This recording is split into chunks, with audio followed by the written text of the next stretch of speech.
Hi, this is Miguel Murphy and I'm here with Miss Suze Guillaume. And we're actually out enjoying nature, and what a wonderful scenery here in downtown Miami. Can you attest to that, Miss Suze? Yes, it is beautiful. Definitely. But the last conversation that we had, you were fresh from Colombia with the Miami Fellows group, and we started the conversation about first year convocation and the importance of attending first year convocation as a first year student. And so can you share some history, because I know you've been part of this movement for many years, and so it's at, I would say, the next level. And just share with us the history, and we'll get into why students should get engaged.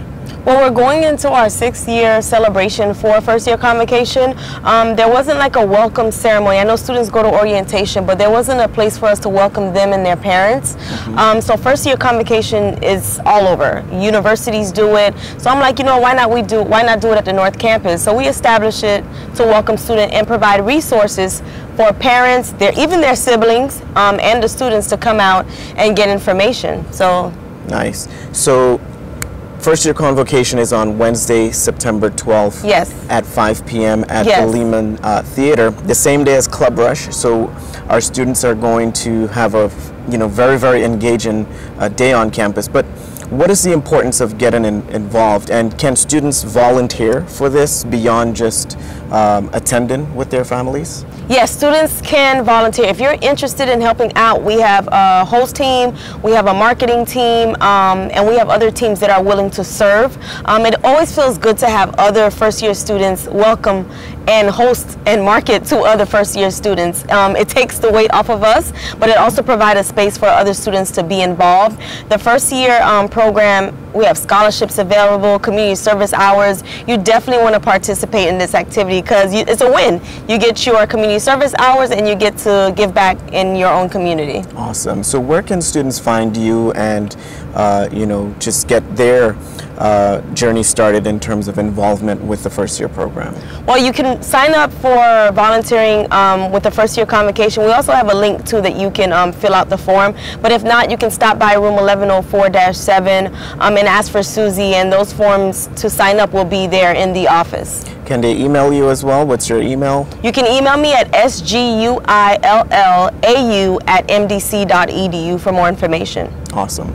So first year convocation, first year academic and college life experience. Can you share like one of the most memorable times with that program? I know it also has a club component, but in the most recent time, what stood out to you in terms of students who have been involved, or any experience that you want to share with incoming students so that they can get a sense of what it would be like to be involved in the first year program? I think meeting the parents and meeting the siblings of our students is kind of cool because we don't see them on a normal basis, and we want them to have a connection with the administration, with us. Maybe if there's a concern or something that's going on in the family, or maybe a student have to take some time out and they have someone they could speak to before so they could withdraw from the course. I think that's so important to connect students. It's not enough just to build a schedule. I think resources that are available to the students should have access to it. I remember my first year in college, and I was at the University of Florida, and it was a disconnect. You're away from home, family is not there, but here at Miami-Dade College, we're at home, so you're welcome to come, and parents and their siblings and grandparents are welcome to attend. And I agree too. I've sat on some of the panels in recent years, and those stood out to me, and just sharing how parents can be supportive of their son, their daughter, their brother, even brothers, sisters, etc. And it's important to sort of have your families come. Yes, very important. Because, for me, sometimes, and on many occasions, the only time we meet family members are like at commencement, right? Yeah. At the end of the journey. And they're like, yeah, these, and your student is introducing you to their parents. But it would be nice to meet parents, in the beginning and along the way, because we do have a lot of activities that give or provide that opportunity for students and their parents to connect with the campus community. And so what do you want to share with our students, our audience? Do you have any upcoming projects that are in the works that students can get sort of involved in other than First Year Convocation? Because before you know it, we're here sort of sharing that, you know, activity with you, but it's gonna come, it's gonna occur, we're gonna feel classes are gonna happen, yeah, good about it, and there's gonna be more. But so beyond convocation, what can we expect? What do you have that students can get involved in? Well, we have a lot of programs, but one that stand out is the Beyond Literacy pop-up, where we have where students can have the opportunity to come with me in the community to read with other kids, and I think that's important. When you're ahead and you're going back in the community to give back, that's also significant, and also getting students involved with elections and government and policies. I think that's also important, because you want to know the decision makers. Absolutely. Because you can change that and you can make that happen. So. And I'm happy that you brought that up. And so that's two new thoughts that you activated there. One, I want to touch on just getting involved in the early literacy project, because during Black History Month, you did a series of activities in Lake Arcola, yes, Arcola Lakes, and Lemon City. And those were just two of many memorable activities that we had, including in June, just fast forward from February, during Caribbean American Heritage Month, just providing access and resources to just even on campus, the preschoolers, reading to them as a team. That was sort of, you know, inspirational for me to, you know, see that happening, that we're able to, as a team on campus, affect or impact positively a small group, right? Yeah, children. And most of our audience or students are 18, 19, 20, yes, and beyond. So it was very nice to play a role in that. So back in February, essentially, you know, we had one of our students play the saxophone. Yes, Kettler. And the students, shout out to Kettler McComb, who recently graduated as well. I just want to say we're going to miss you, but you're an alumnus now, so it means that we expect that you'll come back and share good times with us.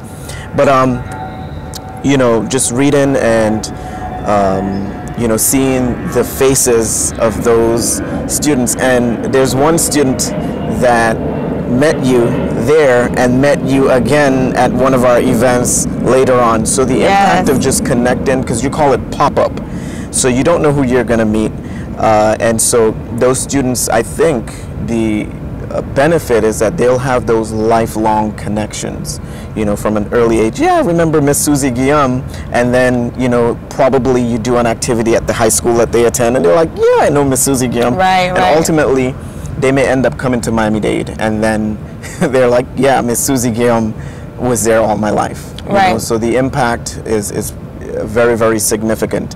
Now, to just touch on the point of, you know, getting engaged in your community and elections. So it's election season. It's an election year, and we're in the middle actually right now of early voting. And I know that you early voted. Yes. Likewise. 7 a.m. 7 a.m. first day, you know, just, you know, we had done our research on the candidates who are best suited for the positions, judges, local officials, governor, etc. And so what do you, you know, just what do you think is the importance of voting? Why should students themselves get involved? Because 18, 19-year-olds necessarily, you know, just coming out of high school may not see that as a thing to do, whereas it should be a thing to do. But what are your thoughts on just getting immersed and engaged in that process?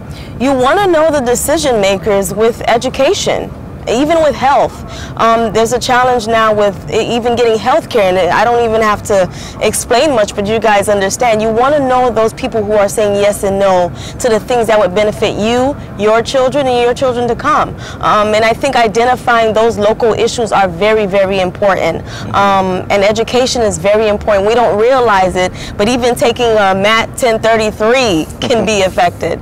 Absolutely. You'll be surprised what decisions are being made at this point in time and in the future. And you brought up a good point, because we had a discussion even late last week about you know, SB 720, Senate Bill 720, that affected, you know, how students get placed in their classes, that if you graduate from a public or charter school after 2007 with a standard high school diploma, you essentially don't need to take developmental courses, right? And that stemmed from that. So, you know, you have all these bills being passed, but needless to say, there's someone passing the bills that was elected, right?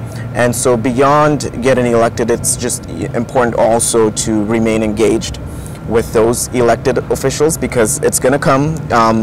You know, August 28th is going to come for the primaries, and then you have early November, you know, the general elections, where those individuals ultimately get, you know, elected, and then they go into office. And you want to not just vote, but hold those officials accountable, and accountable by just staying engaged with them, informing them of what your concerns are. So if you see something going on in your community, it's going to be important essentially to bring that to their attention, right?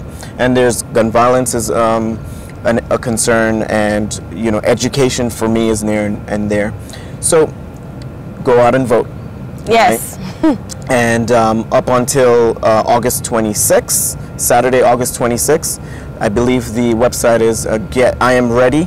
I am electionready.org or .gov. I believe it's .org. So, you know, check that out. We'll ensure that you have that link as well. But anything else you want to share as we wrap up? Because I know these conversations sort of, you know, spark our creativity, and you know, I know the next conversation will be sort of an enhancement of this one. Anything you want to share as we, you know, see the sun set downtown here in downtown Miami? Just remember that you don't need a title or to be labeled something to make change or to create any buzz. You can be any person on the ground level making a difference. You have power, and as much as we think as we don't, you have a lot of power. So when you go out and vote, take friends and family with you. You know, say, hey, you could come with me. I know some of the candidates, or share some information, because people sometimes just don't know. Absolutely. So again, it's Miguel Murphy, and we're encouraging you to come out to First Year Convocation on September 12th at 5 p.m. with your families. We even want you to volunteer, and it's going to be at the Lehman Theater. It's in Building 5, or Building 5000, 5120. And if you're not sure how to find that, just pull up your campus map, right, and identify where Building 5 or 5000 is, and you can come out. We also want you to vote, and vote early, and do your research on those elective officials as well. And till the next, and get involved in Beyond Pop-Up. Beyond Literacy Pop-Up. You can follow us on Instagram, Beyond Literacy Pop-Up, for our next event. Absolutely. So till then, it's Miguel Murphy alongside Suze Guillaume. And it's mmurphy3 at mdc.edu and SGUILLAU at mdc.edu. Till then, have a good one and take care.